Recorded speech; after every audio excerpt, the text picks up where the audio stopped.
ଖେଳନା ବାହାରିଲା ସିଧିର ଜିଅନ୍ତା କଙ୍କଡା ସିଧି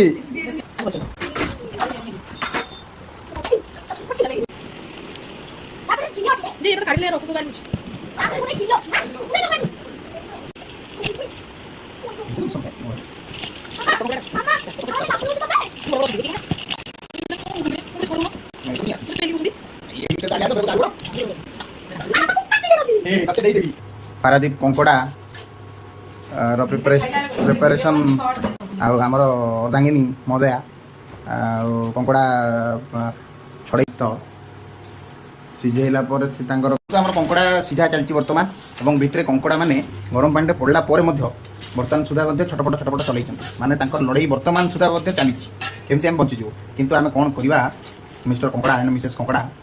ଆମେ ଖାଇବୁ ବୋଲି ତୁମକୁ ପୁରା ବ୍ୟବସ୍ଥା କରିସାରିଛୁ ତେଣୁକରି ଆମେ ଆଉ ତୁମକୁ ଛାଡ଼ିବାର ନାହିଁ ଏଟ୍ ଏନି କଷ୍ଟ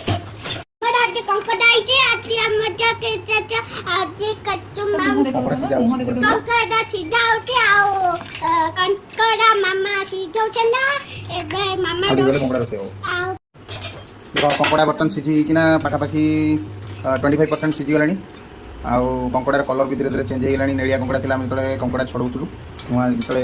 ଜିଅନ୍ତା କଙ୍କଡ଼ା ଆସିଥିଲା ସେତେବେଳେ କଙ୍କଡ଼ାଟା ନେଳି କଲର୍ ଥିଲା ଏବେ ପାଣିରେ ଫୁଟିଲା ପରଠାରୁ ହଳଦୀ ପାଣିରେ ଧୀରେ ଧୀରେ ନାଲି ପଡ଼ିଗଲାଣି ତେଣୁ ଦେଖ ବର୍ତ୍ତମାନ କଙ୍କଡ଼ାକୁ ସିଝେଇକି ତାର ନେକ୍ସଟ ଷ୍ଟେପ୍କୁ ବର୍ତ୍ତମାନ ଆମେ ଆଗେଇ ଚାଲିଲୁ ଆଉ ସିଧିକା ମାମା ଓ କଙ୍କଡ଼ାକୁ ବର୍ତ୍ତମାନ ଛଡ଼େଇବାରେ ବ୍ୟସ୍ତ ଏବଂ ଦେଖନ୍ତୁ ପୁରା କେତେ ସୁନ୍ଦର ଦୃଷ୍ଟି ଆଗରୁ କଙ୍କଡ଼ା ଦେଖି ମୋତେ ଭାରି ମାନେ ଲୋଭ ଲାଗିଲାଣି ନେଳିଆ କଙ୍କଡ଼ାଟା ବର୍ତ୍ତମାନ ନାଲିରେ ପରିଣତ ହେଇସାରିଲାଣି ତାପରେ ଝୋଳ ଆଡ଼କୁ ଗତି କଲାବେଳେ ସେ କେଉଁ କଲର୍ ହେବ ଦେଖିବାକୁ ବାକି ରହିଲା ଏବଂ ବର୍ତ୍ତମାନ କଙ୍କଡ଼ାର ପ୍ରୋସେସିଂ ଚାଲିଛି ସିଝେଇଲା ପରେ ଦେଖ କେତେ ବଢ଼ିଆ ସୁନ୍ଦର ଆକାରରେ ଆମର ପ୍ରୋସେସିଂ କରୁଛନ୍ତି ଧର୍ମପତ୍ନୀ ମହୋଦୟା ଆଉ ଭାବୁ ଆଶା କରୁଛି ଗୋଟେ ଭଲ ଆଜି କଙ୍କଡ଼ା ଝୋଳ ଖାଇବାକୁ ମିଳିବ ଘରେ ଅଦା ରସୁଣ ପେଷ୍ଟ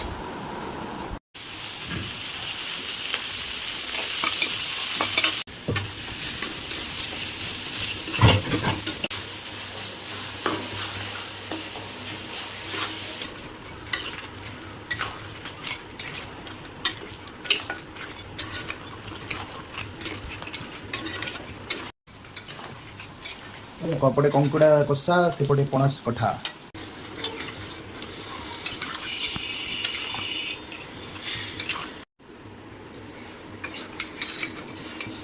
ବର୍ତ୍ତମାନ କଙ୍କଡ଼ା ଝୋଳଟି ଟକ୍ ଟକ୍ ଟକ୍ ଟକ୍ ଟକ୍ ଟକ୍ ଟକ୍ ଟକ୍ ହେଇକି ଫୁଟିଲାଣି ଆଉ ଅଳ୍ପ ସମୟ ଭିତରେ ଆମର କଙ୍କଡ଼ା ଝୋଳ ରେଡ଼ି ହେଇଯିବ ଏମିତି ଯେତିକି ଦିଶୁଛି ବର୍ତ୍ତମାନ ବାହାରୁ ବହୁତ ୟମି ଟେଷ୍ଟ ହେଇଥିବ ଭଳିଆ ଲାଗୁଛି ଆମେ ବଢ଼ିଆ ବର୍ତ୍ତମାନ କଙ୍କଡ଼ା ଷ୍ଟାର୍ଟ କରିବା ବଢ଼ିଆ ମସ୍ତ ମସ୍ତ କଙ୍କଡ଼ା ହେଇକି ପିସ୍ ବି ବଢ଼ିଆ ବଢ଼ିଆ सॉलिड पीस देखो मस्त मस्त पीस टोटल पूरा पूरा सिधिका मामा ने बनाया है और ये देखो बढ़िया रैप करी और बढ़िया सैलेड भी चिकन सैलेड अब बर्तन खाइए केंद्र लाउजी यम्मी सो टेस्टी